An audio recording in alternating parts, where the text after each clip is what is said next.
What's going on today, boys? Welcome back to another Last Man Standing video. So, I've been getting some requests lately to make a beginner's guide on Last Man Standing, and I'm gonna deliver to the people that have been asking for it. I have not seen anyone make a guide on it, and I'm sure there's people out there that want to play Last Man Standing. They want to jump right into it, but they don't want to go out and lose all their money without knowing things. So this guide is created for you guys. It's not something that I would normally do. As you guys know, most of my content is just my cringy commentary, acting a fool, being a complete spastic while owning people. But this video, I'm actually going to try and help you guys out and maybe add to your guys' banks a little bit and hopefully teach some people some new things about Last Man Standing. So if this video does in fact help you out, I would appreciate if you guys could subscribe. We are almost at 2K, which has been my goal for a very long time. So with that being said, let's get right into the guide and tips. Alright, so most of you that have played Last Man Standing already know this basic shit right here, but I'm just going to go over it for the people that absolutely have no clue and have not played it yet. To join a Last Man Standing game, what you're going to want to do is teleport to Clan Wars and then run east. You guys all know where this Clan Wars area is right here. You run east in World 17 is the Last Man Standing world. You'll get to this little area right here. You'll know because there's a bunch of people. It's a mini game symbol. And if you want to get into a competitive game, what you need to do is put 100k in this coffer. It works just like the Nightmare Zone coffer. You just throw in 100k. After you've thrown in 100k, you right click this slut Lisa, and then you click join game, and then she'll ask competitive or casual. You hit competitive if you want to play competitive. So most of you know, but it's 100k entry. First place gets 1.5 million gold. Second place gets 500k. Third, fourth, and fifth place don't pay anything and get the next game free. So those are the prizes. The top 5 people get rewarded. And yeah, if you don't come in the top 5, then you just wasted 100k and it goes basically out of the game. Jagex is just dumping this gold out to nowhere. So like I said before, most of you guys already knew that, but I'm going over this for the completely new players to Last Man Standing. Now let's get ourselves in a game and talk about some strategies as soon as we enter. Alright boys, so once the game starts, your only objective for the next 30 seconds to a minute is just run around and fucking loot as many of these chests as you can. You will eventually know where all the chests are on the entire map, and I can't go over them all because there's just too many, but what you're going to want to do is just loot as many of these as you can. And something to keep in mind is usually there's going to be someone else near you. Watch them and make sure they actually loot the chest, because if they don't loot the chest and they try and fake it out and you don't notice it, just because the chest is open, you know, doesn't mean they actually looted it. You have to watch them and make sure they looted it. As you can see here, this guy beat me. I tried to close it. Apparently you can't close it on him anymore, so they fixed that. So what you're going to want to do once you have all of your loot is, depending on what you've got from your chests, you either want to immediately go right to the vending store. What's it called? Right here, the Vending Shrine. You either want to go right to the Vending Shrine and sell all of your stuff, okay?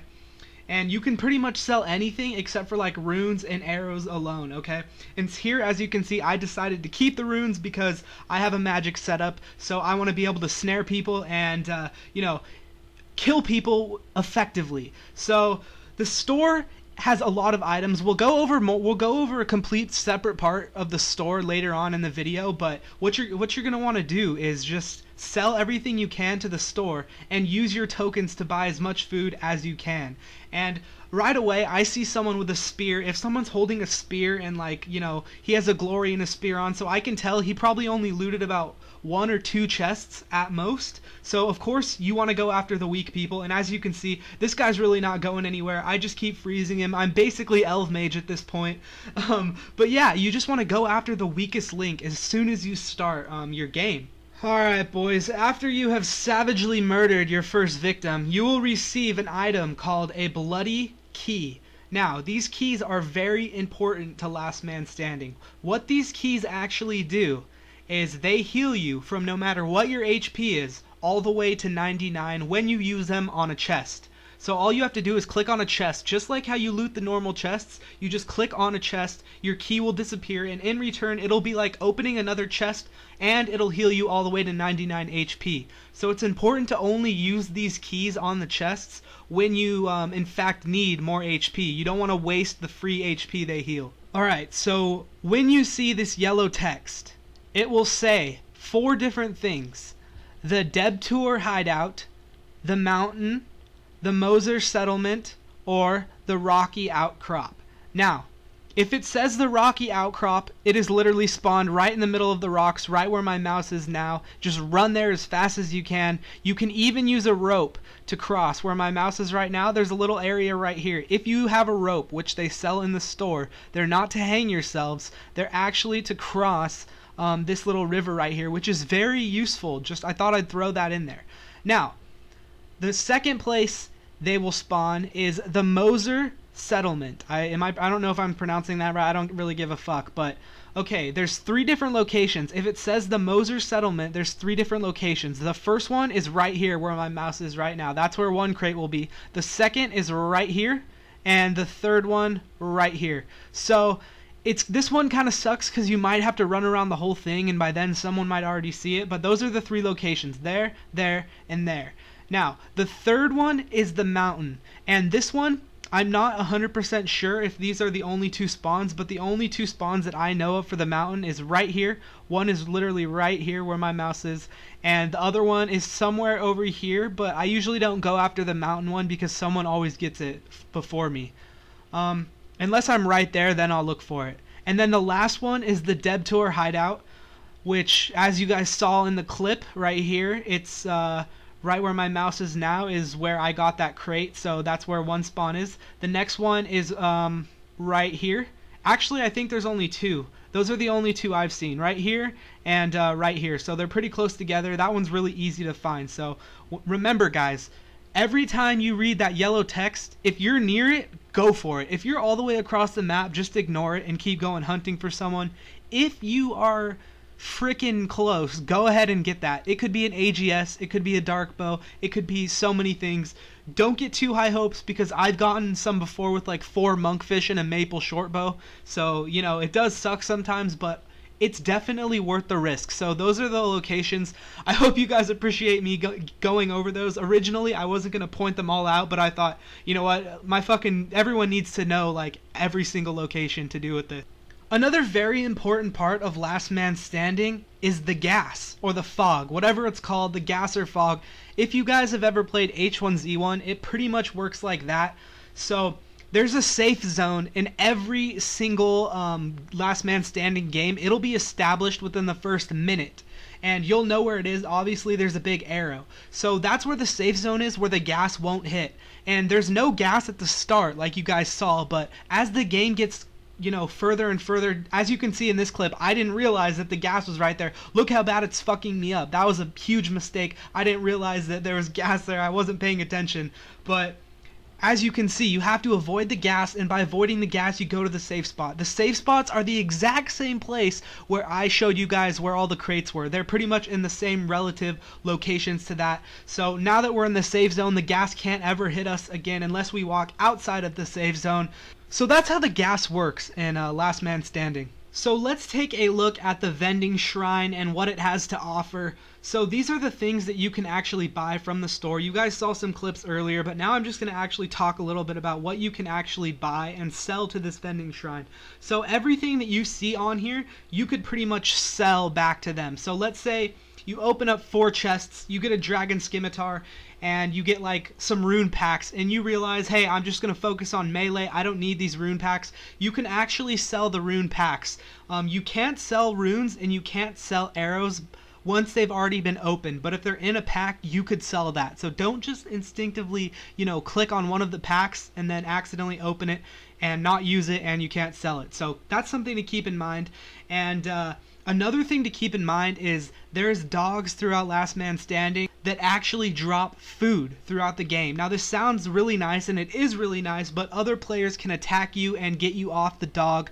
So if there's other players around that are going to want to kill you, it might not be the safest thing to do. But the reason I'm bringing this up is because Sometimes I won't buy monkfish and I won't buy shark because I know I'll be able to get more food from the dogs, and I'll spend my tokens on something else. So what I would recommend doing is, depending on what attack style you want to go for right off the bat, it really depends on what chests you get at the start.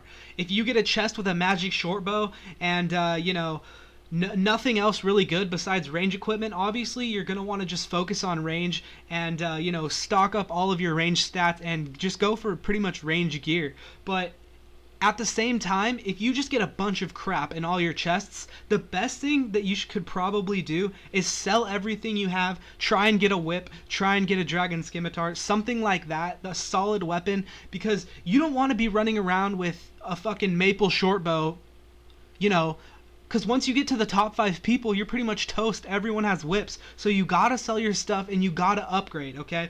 And remember, it's smart to buy food, but it's very, very situational. Don't just go after the food every single time. You might be able to kill some dogs and get free food and then spend your points somewhere else. Prayer is extremely important, although it's very expensive. You don't want to just buy all prayer potions because prayer does get drained eventually. It is a good thing. If you're good at flicking, prayer is definitely something smart to invest in, but 4 points is a lot. So it really just depends. It's very situational. There's not one thing that I could say, do this, buy this, this is the best thing to do. There's really not one thing like that. It's pretty much situational. Depending on what chests you get, you guys will learn what the best things to sell and buy are. So that's pretty much all I can really help you out with the vending shrine. But yeah, as you can see, these are all the things that it has to offer. There's even some boots and an amulet of accuracy. You can buy mithril gloves for 5, but there's a chance you could get rune gloves from a chest. So these might not be the smartest thing to invest in unless you have a surplus amount of tokens, and they're definitely worth buying if you have a lot of tokens and a lot of food.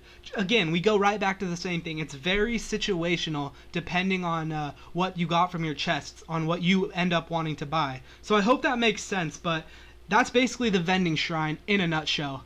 Alright, so now that we understand the basics, let's get into some more tips and tricks of things that not everyone might know. So as you can see here, I'm fighting this guy, and I have a mage switch. So what I'm doing is luring him out to the gas and switching to range, and now he's stuck in the gas for 15 seconds. So that is a lot of food, a lot of damage that I don't have to do, and as you can see, I'm still stacking the damage with my range hits. So what you want to always try and do is, if you have a mage switch, make sure to try and freeze them in the gas. I know a lot of you guys already know this, but some people, even if they're just auto-attacking you, you can still lure them out to the gas even if they already know about the trick. So just freezing people in the gas is just a big help in the late game, especially right here. Alright boys, you would be surprised how many people do not know this tip. Your spear actually sells for 1 token. That was not in the beta, I'm almost positive. But now you can sell your spear for 1 survival token. I can't tell you how many spears I've picked up off the ground. So many people do not know this. Sell your spears. And then another thing, this is just a game to show you guys the tips, by the way. I'm not really playing this game, but so sell your fucking spears, guys. I see them laying on the ground all the time. And if you guys remember, I told you about a little crossway of which you can go. This has saved me a number of times on games where I just want to like survive in the top 5, because face it, you're not going to win every game. You get really shitty RNG. You're not going to win every single game, but you can get in the top 5 most of the time and win your money back, or win a free game rather. So I've survived in the top 5 literally with like 4 monkfish and doing nothing before. So this is just a really good thing. A lot of people don't know about it yet. I mean, more and more people are gonna eventually, everyone's gonna know about this, but you can go back and forth like this so easily and escape so many people. You know, you can lure people out from like people that'll chase you here. They don't, if you have a rope on you, you can easily get away. And most people aren't going to waste the 2 tokens to buy a rope unless they know they're going to be going back and forth. So just going back and forth like this is a really useful thing. And as you can see, I'm just fucking going into gas right now. But yeah, make sure to do this, guys, because it will actually save you. Alright, so a lot of you guys aren't going to like this next tip, but it has won me games. Steal kills where you can. steal as many kills as you can. Those two were fighting for a very long time. I saw an opportunity. Hey, this guy's got to be low on food, and you know, maybe we should kill him, and it ends up working out, and I killed him without eating too much of my food. So it's just another tip. It's obvious, but you guys have to look out all the time. If you steal someone's kill, that could be the difference between you winning and losing a game. So this would not be a good last man standing guide if I didn't talk about the most important thing, which is prayer flicking. If you don't know what prayer flicking is, then you need to go watch a separate guide on it. It's been in old school for like 3 years now. Prayer flicking is a necessity in Last Man Standing. You have to prayer flick if you want to win. It's really easy to hide around and avoid people and get into the top 5. What's really hard is to be that last person alive and to make sure your prayer flicks are better than everyone else. And I promise you, if you get great at prayer flicking, you will win more and more last man standing games. That's just how it is. So that's my last piece of advice for you guys. Get extremely good at prayer flicking. And with that being said, I hope you guys did enjoy this video. Remember, this isn't a video with the best ways to do everything. This is a beginner's guide to Last Man Standing. This is for those people that don't know where to start. They need more knowledge before they go out and lose all of their money. So this is for those guys. I will make a more advanced guide in the future depending on how this one does, because I do have a few more tricks that I've learned recently that I don't want to put in this video. They're more advanced. So, you know, if you guys would like to see that, let me know. If this has helped any of you, it would help me out so much if you guys could subscribe. We are at just barely over 1900, so we have less than 100 subs to reach my 2K goal, which I have been longing for a while now. So I would appreciate that, guys. Anyways, I will see you guys in the next video, which will be an actual commentary. Back to my old style of videos. We're gonna be winning some games. Back to my cringe spastic fucking shitballs commentary. We will annihilate everyone and we will claim people's banks. So look forward to that, boys. Anyways, peace out, and I will see you later.